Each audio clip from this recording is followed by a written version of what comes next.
किसी देश में काशीराज नाम के राजा राज्य करते थे। उनकी पत्नी का नाम करुणा था। उनका जन्म राजवंश में हुआ था। महल में सुख सुविधाओं का कोई अभाव न था। सेवा के लिए बहुत से दास दासियां थीं। उनके चारों ओर सुख ही सुख था। दुख क्या होता है, इस बात को वे जानती ही नहीं थीं। करुणा बहुत अधिक सुंदर थीं। राजा उनसे अथाह प्रेम करते थे। उनके मुख से बात निकलने भर की देर थी कि उसके पूरा होने में देर नहीं लगती थी। दिसंबर का महीना था, कड़कड़ाती ठंड पड़ रही थी। एक दिन रानी ने वरुणा नदी में स्नान करने का निश्चय किया।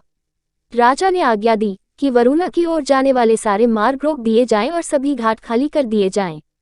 आदेश होते ही सभी मार्ग रोक दिए गए। नदी के तट व घाट निर्जन हो गए। जो लोग घाटों के पास झोपड़ियां बनाकर रह रहे थे वे भी उन्हें छोड़कर चले गए। अब वहां केवल पक्षियों का कलरव सुनाई दे रहा था। रानी अपनी सखियों के साथ घाट पर पहुंची। वरुणा नदी के तट पर उनका हास परिहास गूंजने लगा। उस समय पूर्व दिशा में सूर्य उग रहा था।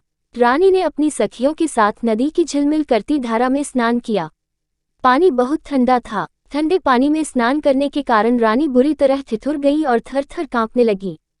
कँपते होठों से उन्होंने कहा, मैं ठंड से मरी जा रही हूँ।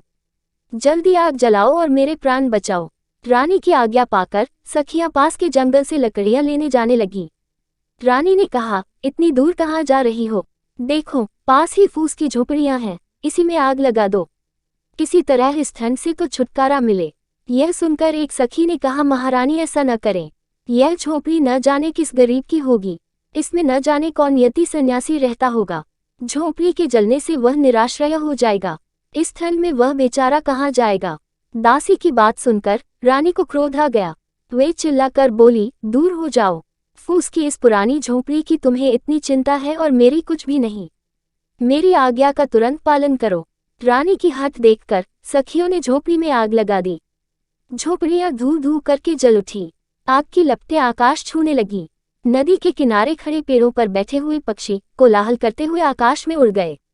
आग की चिंगारियां एक झोपड़ी से दूसरी झोपड़ी पर गिरने लगी। आग चारों ओर फैल गई। थोड़ी ही देर में घाट की सभी झोपड़ियां जलकर राख हो गई।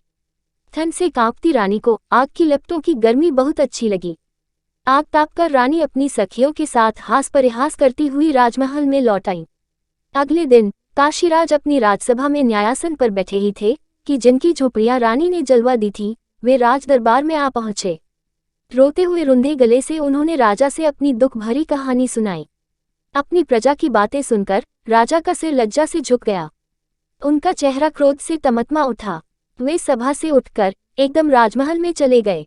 रोषपूर्ण स्वर में राजा ने कहा, रानी, तुमने निर्दोष दीन दुखियों के घर जला दिए।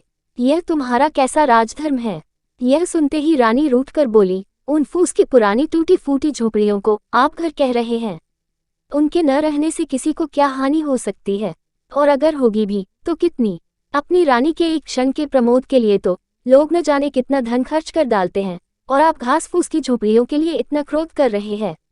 राजा ने दासियों को रानी के सभी राजसी वस्त्र व आभूषण उतारने व भिखारिन के कपड़े पहनाने को कहा। राजा की आज्ञा से दासियों ने महारानी के राजसी वस्त्र और आभूषण उतार लिए और भिखारिन के कपड़े पहना दिए। रानी को राजमहल से बाहर ले जाकर राजा ने कहा, जाओ दीन होकर घर घर भीख मांगो। तुमने अपने एक क्षण के सुख के लिए जिन गरीब लोगों की झोपड़ियों को जला दिया था, तुम्हें उन्हें बनवाना होगा। मैं तुम्हें 1 वर्ष का समय देता हूँ। 1 वर्ष बाद तुम राजसभा में आना और सबको बताना कि दीन की झोपड़ी का क्या मूल्य है। रानी 1 वर्ष तक राजमहल से बाहर रहीं। गर्मी, सर्दी और वर्षा सहते हुए उन्होंने कठिन परिश्रम किया। तब जाकर पूरे 1 वर्ष में वे झोपड़ियां बनकर तैयार हुईं। अब रानी को झोपड़ी का वास्तविक मूल्य समझ में आ गया था। राजा उन्हें आदरपूर्वक महल में ले आए।